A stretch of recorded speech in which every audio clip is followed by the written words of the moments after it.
చూడండి, మత్స్యకారులు ఇప్పుడిప్పుడే బోటు తిరగబడిపోయింది. భీమిల్లోని విశాఖపట్నం సైడ్లోని మినీ హార్బర్లు ఎన్నో కట్టాలి. పెద్ద హార్బర్ ఉంది కానీ మినీ హార్బర్ లేదు. కోస్టల్ అంతా విదేశాల్లో చూడండి ఎంత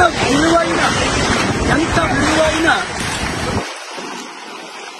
మత్స్యకారులు ప్రాణాలు కాపాడడానికి మత్స్యకారులు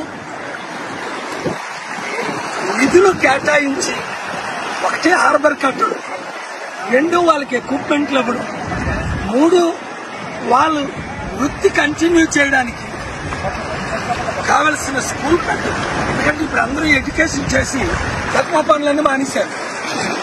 కనుక విశాఖపట్నం ఎంపీగా నన్ను గెలిపించుకుంటే విశాఖపట్నం కోస్ట్ టు కోస్ట్ అభివృద్ధి అంటే చేసి చూపిస్తా.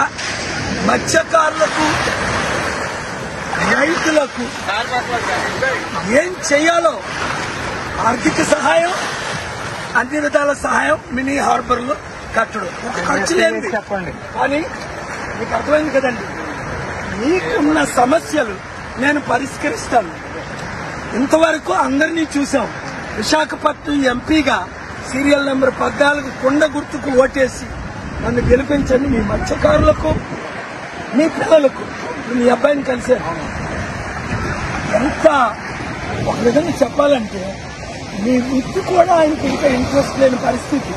ఎందుకు మీకేమో అలా ఏ విధంగా సహాయం చేయట్లేదు. మొన్న 6 మత్స్యకారులు కేజీహెచ్ హాస్పిటల్లో ప్రాణాలు పోతుంటే కనీసం వాళ్ళు రక్షించలేకపోయారు ఈ గవర్నమెంట్.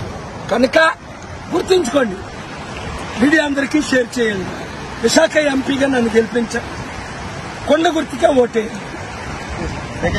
జై కేపాల్, జై కేపాల్, జై కేపాల్, జై కేపాల్.